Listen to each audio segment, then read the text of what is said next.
इस माँ बाप के घर में दुख देने वाली संतान पैदा होती है। दोस्तों, आज की कहानी आपके जीवन को बदल देगी। आपसे निवेदन है कि इस वीडियो को पूरा जरूर सुन लेना।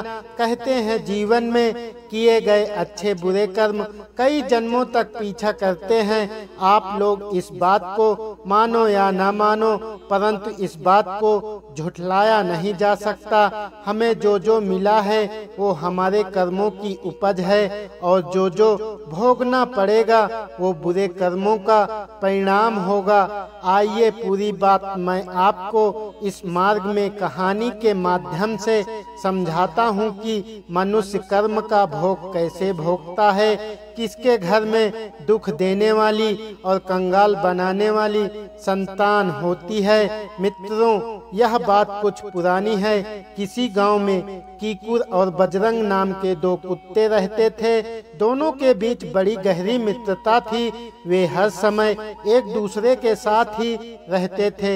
एक दिन कीकुर ने बजरंग से कहा, मित्र, न जाने हमने पूर्व में कौन से बुरे कर्म किए हैं जिसके कारण हमें कुत्ते का शरीर मिला है। बजरंग बोला, हाँ मित्र, इस शरीर में रहकर हमें ना तो खाने पीने का सुख है, ना मान सम्मान। भोजन के लिए भी हमें काफी मशक्कत करनी पड़ती है, फिर भी ठीक से पेट भी नहीं भरता। अगर हम किसी के घर की रखवाली करके रोटी का एक टुकड़ा पा भी लेते हैं, वो भी इज्जत का नहीं मिलता। और तो और हमारी मौत भी बड़े दर्दनाक तरीके से होती है। लोग हमारी मौत की मिसाल दिया करते हैं कि तू कुत्ते की मौत मरेगा। रहने के लिए भी हमारा कोई ठिकाना नहीं। जाड़े गर्मी बरसात में हमें गलियों में जंगलों में भटकना पड़ता है। हमसे अच्छे तो अन्य पशु पक्षी हैं, कम से कम वो अपना घर तो बना ही लेते हैं। छोटी छोटी चिड़िया भी अपना घोंसला बनाकर आराम से रहती हैं। जंगली जानवर भी अपने लिए माद बना लेते हैं। पर हमें देख लो, हम निकम्मे निठल्ले आवारागर्दी करते रहते हैं। हम हमेशा मनुष्यों के अधीन रहकर जीते हैं, इसलिए हमें इज्जत नहीं मिलती। विद्वान लोगों ने पहले ही कहा है, पराये घर में रहना और दूसरों के भाग्य पर जीवन निर्वाह करना सबसे बड़ा कष्टदायी होता है। वह भी स्वतंत्र होकर कोई काम नहीं कर सकता।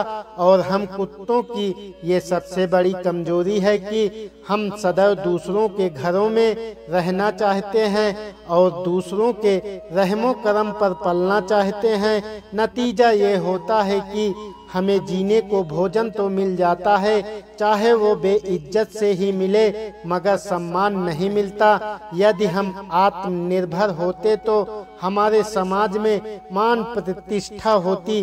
कीकुर बोला, मित्र, तुम ठीक कहते हो। थोड़ी बहुत इज्जत हम कमा भी लेते तो हमें आपस में एकता नहीं है। अपना ही अपने को काटता है। धिक्कार है ऐसे जन्म पे। हे मित्र, अब हमें तीर्थों का भ्रमण करके अपने अगले जन्मों को सुधार लेना चाहिए और इस कुकुर शरीर का परित्याग कर देना चाहिए। बजरंग ने भी अपने मित्र की बात का समर्थन किया। दोस्तों, अब तो वे दोनों कुत्ते तीर्थ यात्रा करने के लिए चल दिए। रास्ते का तो उन्हें इतना ज्ञान नहीं था, पर भगवान के नाम का सहारा लेकर चल पड़े, क्योंकि कहते हैं बलवान के लिए कोई काम कठिन नहीं होता, परिश्रमी के लिए कोई स्थान दूर नहीं होता, विद्वान के लिए कोई जगह विदेश नहीं होती और मीठा बोलने वालों के लिए कोई पराया नहीं होता।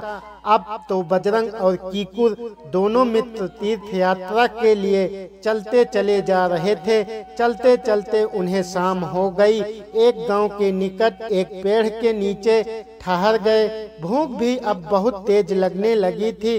तब उन्होंने देखा कि वहीं एक गन्ने का खेत था जिसमें बहुत सारे चूहे उछल कूद कर रहे थे। मोटे मोटे चूहों को देखकर बजरंग के मुंह में पानी आ गया। कहने लगा, मित्र, भूख से हाल बेहाल है और सामने वाले खेत में हमें हमारा भोजन भी दिखाई दे रहा है। तुम कहो तो चले 2-4 चूहों का नाश्ता कर लिया जाए। कीकू नाम का कुत्ता बोला, अरे मित्र कैसी बातें करते हो, थोड़ा शुभ शुभ बोलो। हम दोनों शिकार के लिए नहीं आए, तीर्थ यात्रा पर निकले हैं और जब तक हम तीर्थों का भ्रमण करेंगे किसी जीव को मारना तो दूर, उसे मारने की बात भी नहीं सोच सकते। यदि हमने ऐसा किया तो हमें तीर्थों का कोई फल नहीं मिलेगा और उल्टा पाप भी लग जाएगा। हमें इस समय हिंसा से रहित शाकाहारी भोजन से ही काम चलाना है। बजरंग बोला, हे मित्र, शाकाहारी भोजन तो हमें गांव में ही मिल सकता है। एक काम करते हैं, अपने दोनों लोग इस सामने वाले गांव में चलते हैं, जिसको जो मिल जाए उसे ही खाकर अपनी भूख मिटा लेना और लौटकर इसी वृक्ष के पास आ जाना। बोले, हाँ यह ठीक रहेगा। अब तो कीकू और बजरंग दोनों कुत्ते गांव में पहुंच गए। गांव के वे दोनों अलग अलग होकर भोजन ढूंढने लगे। कीकू नाम का कुत्ता एक ब्राह्मण के द्वार पर पहुंचा। ब्राह्मण पूजा पाठ करके भोजन करने को बैठने ही वाला था। इधर ब्राह्मणी ने उसके भोजन के थाल को सजा दिया। ब्राह्मण बड़ा ही भगवत भक्त था। जब वो भोजन करने बैठा तो सबसे पहले उसने भगवान को भोग लगाया। इतने में कीकू ने उसकी थाली में मुंह डाल दिया और उसकी थाली से एक पूड़ी उठाकर द्वार पर बैठकर खाने लगा।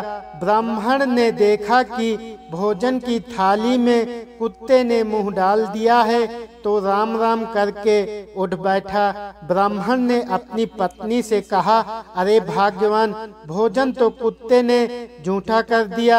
अब एक काम करो, थाली का भोजन उसी कुत्ते को खाने को डाल दो। लगता है बेचारा बहुत भूखा है, ये भोजन इसके ही भाग्य का है। ब्राह्मणी को थोड़ा बुरा जरूर लगा, क्योंकि उसने बड़ी मेहनत से भोजन तैयार किया था, लेकिन जीवों के प्रति उसमें भी दया की भावना थी। इसलिए ब्राह्मणी ने बड़े प्यार से वह थाली का सारा भोजन कुत्ते को खाने को दे दिया। खीर, पूड़ी, दही व्यंजनों का भोजन करके कीकू नाम का कुत्ता बड़ा प्रसन्न हुआ। उसने ब्राह्मणी को खूब दुआएं दी और वापस उसी पेड़ के नीचे आकर बैठ गया और अपने मित्र बजरंग के लौटने की प्रतीक्षा करने लगा। उधर बजरंग भी भोजन की तलाश करते करते गांव के एक सेठ के घर में घुस गया। सेठ भी उधर अपने घर में भोजन करने को बैठा था। इतने में बजरंग ने उसके थाली में अपना मुंह डाल दिया और पूड़ी को मुंह में पकड़कर द्वार पर बैठकर खाने लगा। इधर सेठ को उस कुत्ते की करतूत पर बड़ा गुस्सा आया। वह एकदम से क्रोध में भर गया। उसने लाठी उठाई और कुत्ते के पीछे से जाकर उस पर लाठी बरसानी शुरू कर दी। बेचारा बजरंग निश्चित होकर पूड़ी खाने में लगा था। इधर जैसे ही सेठ की लाठी उसके ऊपर पड़ी, लाठी का वार इतना तेज था कि कुत्ता वहीं का वहीं बैठा रह गया। उसकी कमर टूट चुकी थी। वो घिघियाता हुआ वहां से सरकता हुआ चलने लगा। उसने यह बात सपने में भी नहीं सोची थी कि एक पूड़ी खाने की उसे इतनी बड़ी कीमत चुकानी पड़ेगी। मनुष्य स्वार्थी होगा यह तो पता था, पर इतना निर्दयी भी होगा यह बजरंग नहीं जानता था। कमर टूट जाने के कारण अब उससे चला नहीं जा रहा था। उधर उसका मित्र कीकू पेड़ के नीचे बैठा उसके लौटने की प्रतीक्षा कर रहा था। सोचने लगा, काफी देर हो गई, अभी तक मेरा मित्र नहीं लौटा है, कहीं वो किसी मुसीबत में तो नहीं फंस गया। यही सोचकर कीकू बजरंग को तलाशने के लिए गांव की ओर चल पड़ा। गांव के निकट पहुंचने पर उसने अपना मित्र बजरंग दिखाई दिया, जो घिसता हुआ जैसे तैसे गांव से बाहर आ गया था। उसकी आंखों से आंसुओं की धार बह रही थी। वह अगले 2 पैरों से सरकता हुआ यहाँ तक पहुँचा था। कीकुर ने बजरंग की टूटी हुई कमर देखी तो बहुत दुखी हुआ। पूछने लगा, मित्र, तुम्हें इस दशा में किस पापी ने पहुँचाया है?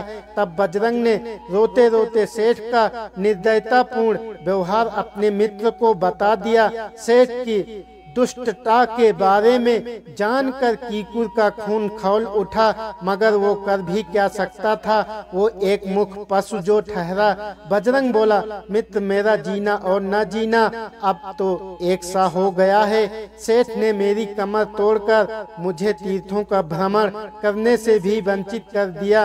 अब इस टूटी कमर के साथ मैं और जीना नहीं चाहता। मुझे तुम किसी तरह से यहाँ से ले चलो। अब मैं अपने प्राण त्यागना चाहता हूँ। मित्रों, कीकुर जैसे तैसे करके बजरंग को वहां से लेकर आगे को गया और एक नदी में कूदकर उसने अपने शरीर का अंत कर दिया। कीकुर ने भी अपने मित्र के साथ प्राण त्यागने का निश्चय किया। इस प्रकार वे दोनों कुत्ते नदी में कूदकर अपना शरीर त्याग देते हैं। तीर्थों का भाव लेकर वे दोनों निकले थे, इसलिए भगवान ने उनके आगे पीछे के सारे पापों को नष्ट कर दिया और उन्हें मनुष्य शरीर में भेजने का निश्चय किया।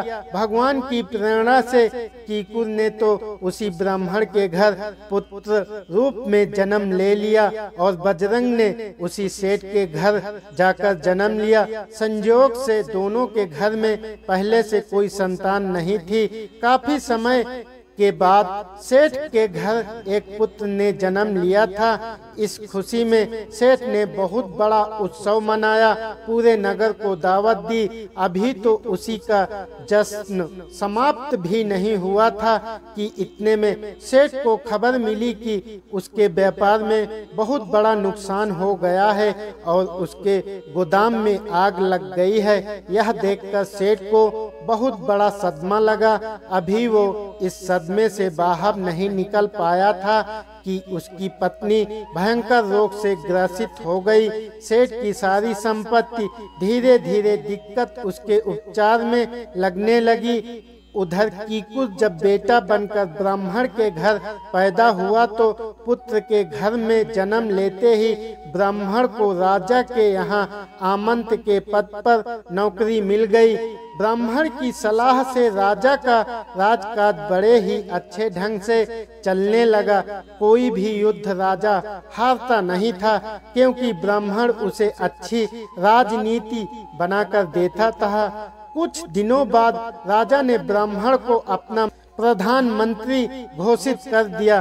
गरीब ब्राह्मण अब पूरे राज्य का प्रधानमंत्री बन गया था। इधर ब्राह्मण का बेटा भी बहुत बड़ा विद्वान बनता चला गया। उसने अपने पिता के नाम में 4 चांद लगा दिए। उधर सेठ का बेटा बड़ा होकर नकारा निकला। सेठ के बचे कुचे धन को उसने जुआ, शराब, मांस, मदिरा में उड़ा दिया। सेठ कुछ भी कहता तो बेटा उसे मारता पीटता और गालियां देता था। एक दिन तो नशे में उसने अपने पिता को लाठियों से इतना पीटा कि सेठ की कमर ही तोड़ डाली।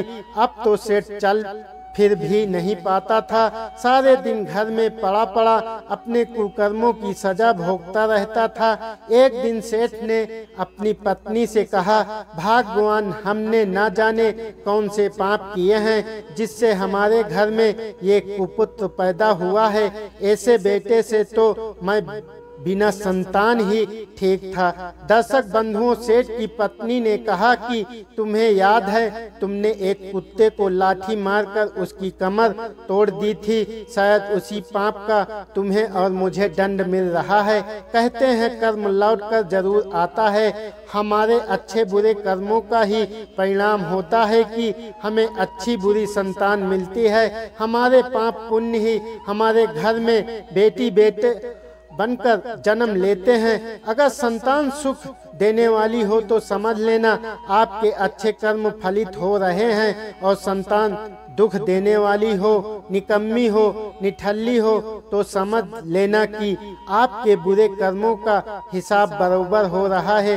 दर्शक बंधु, इस प्रकार से सेठ अपने कर्मों को याद करके रोजाना पड़ा पड़ा तड़पता रहता था। जैसी करनी वैसी भरनी।